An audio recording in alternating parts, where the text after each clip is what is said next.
35.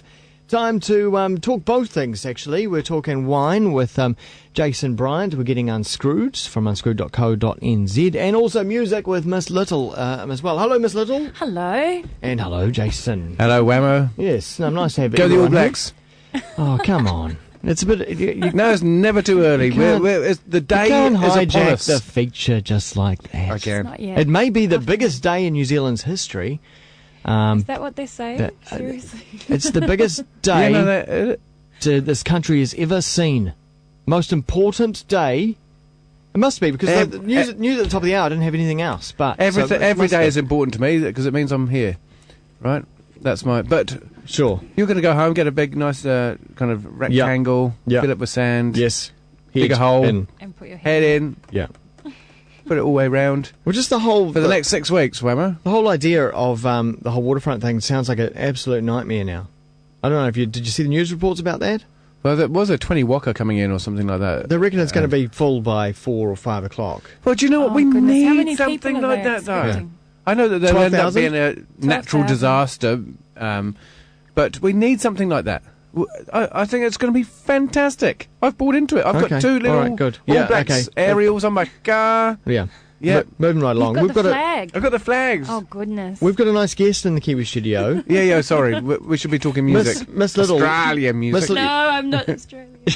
She may sound Australian, but she ain't. A little bit Australian. Just slightly Australian. But that's where you spend all your time. I do. Mm. I live in Sydney. Well, actually, why did you come over now? Of this, the flights alone would have cost a bomb. Well, it was funny because I got flown over to do a kind of corporate gig thing and sing a couple of songs.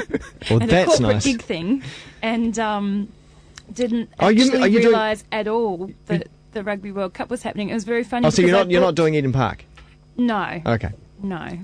Let's get that one out of the way. Have you just taken your head out of the sand? Yeah, basically. You can hand that box to Wammo afterwards, then. Yeah, and I got the flights and everything. I was like, oh, that's great, cool. I'll book a gig on the Friday night, of my own stuff. So I rang up this venue and said, or emailed and said, can I have, Friday the 9th? Yeah, sure. And I was thinking, geez, that was really easy. It's like, wow, okay. And then I said to my friends, yeah, come to my gig. It's on Friday the 9th. And they're like, are you an absolute moron? Like, someone's got to do it, right? Nobody's going to be at your gig. I'm like, why? It's the Rugby World Cup. I was like, okay. So I did it on Wednesday instead. But there's a lot of people who may not want to partake. And it's not that I don't... Look, I really appreciate rugby. I'm just not, There's 10 or so people. I think we've reached our rugby quota for this 10-minute session. Okay. Allowed to talk about it anyway. Yeah, but you have got a new album out. It's called When Things Fall Apart and Into Place. It's hard to read in a certain light. Do you know what? I like the cover. I really like the cover. Really nice. Thank you. I was putting that in front of the camera, so that, anyway. Oh, sorry. No, it's all right. No, you carry on. You have a look at it. I've just hogged it. Nice photography. The photo is by a friend of mine called Sally Flegg, who's a wonderful photographer in Sydney. And she's amazing with natural light. She doesn't do any post-weird stuff. Really? That's just the photo. That's a raw shot. Yeah, that's it. Wow, that's pretty cool. You're collecting mushrooms in the forest, aren't you? Exactly. And it's natural light, so there's no, Yeah, she's very clever. And where is it? It's in Centennial Park in Sydney at sunset. Sydney's home? It is now, yeah, for the time being.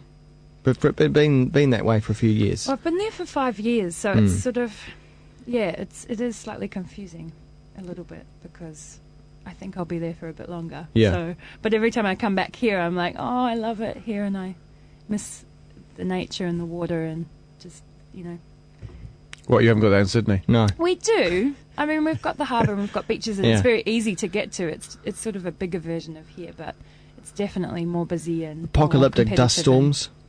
Yeah. On dust storms, that's right. You were over there for that, weren't you? Yeah, it was really weird. Everyone, for some reason, woke up kind of at dawn, too. Like, all my friends who I'd spoken to about it, everyone kind of woke up and kind of walked towards the windows, and there's this weird kind of red dust. It's like a witch spell outside. or something. Making everyone wake up. Wake up now. Yeah. Wake up now. Yeah, Look out, come to the light. Come to the light. Yeah, everyone walking like zombies towards it. And it did look like the world was ending. It was quite bizarre. Yeah. Have you managed to carve yourself a bit of a I'm getting there following? slowly. Yeah, I am. After that amount of time there, you start to kind of build it up, and it's all about who you meet and who you know and that kind of thing. Yeah. But I've just been booked for my first national tour in October, November. So that's great. a real kind of, right, she's, legitimate, she's going on the road. And a national tour for Australia, I mean, does that mean literally, all the way over to Perth? Yep, I'm doing 2 dates in Perth. I'm supporting this amazing girl called Lanny Lane, who I don't think she will have made it over here yet, but she's amazing. She's just recorded a song with Jack White from the White Stripes, cool. and she's doing very well for herself. So she asked me to come and support her on her whole tour around Australia. So it's very exciting. But that's Perth, cool. Brisbane, Melbourne, Adelaide, Sydney. So. Kalgoorlie? No Kalgoorlie, no. Oh. You watch Kalgoorlie Cops? No. No. Oh, I know what goes on there, though. Yeah, you don't need to watch it. No, just read the reports on the paper or on the internet.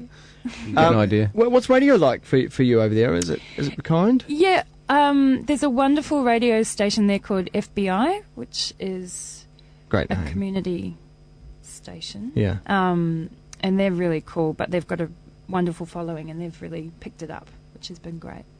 Triple J, I haven't quite got in there yet, but that's kind of like the holy grail. It's a tough nut to crack. It's a really, really tough nut to crack, and they're very specific about what they choose to like and not like. Yeah. So, which is fine. I mean, they want the 10-second pop song, that really will catch on. Gotten a lot poppier. Like Triple J used to be a bit more alternative-y, but it's gotten a bit more popular. And also, you're a Kiwi over there. It's true. Yeah.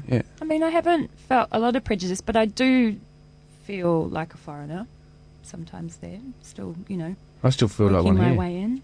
Like a New Zealander in Sydney. Everyone feels like a foreigner. No, in Auckland. A pom in Auckland. Yeah. I'm reminded every day that I'm English, even though I don't think I am. Yeah. When people say that, like, how long you been here? Yeah. Since 98? Yeah. Oh, right, okay. It's older than you. Yeah. Said little kids. And music, Yes. career at the moment? Are you able to do it full time? Or? I teach singing, and I do Miss Little, and I write a lot of classical music. So I just wrote an orchestral piece for the Westlake Symphony Orchestra, one of the school orchestras here. Oh, great! Which was really exciting, and I've written quite a lot of choral music. And in Sydney, I do arranging for other people's albums, so string and brass arranging. Great. So it's lots of little different bits and pieces, but it is all music keeping it now, musical. which is great, Yeah. So. Where's the name come from? Miss Little, God knows. Don't know. I thought it was going to be a great story behind it. There's no story. No, it was just trying to come up with something. I don't know. It's one of those things. But that happened here, before you. No, it was over there. I moved over to Sydney with my partner at the time, who was my drummer. Yeah. Which is always a bad idea. yeah. Rock and roll. Like flatmates. Yeah, it was. Yeah. But we just we came up with it together. I can't remember how, but it just stuck. Yeah, and it has. We haven't said your real name. We don't. I suppose we don't need to. No, it's your performing name. Tell you what, we're going to play something of the album. Can you give me the cover there? What would you suggest that we play off the album? Well, the first single was "The Overflow." Yes, on there. We've played that quite a bit. Played that one a bit here. Not that it's overplayed or anything. We love it, but let's hear something fresh. Yeah. Do you want something like ballady and slow, or something a bit? Oh, we could do mid-tempo. Mid-tempo. Maybe Get Lucid on there, or...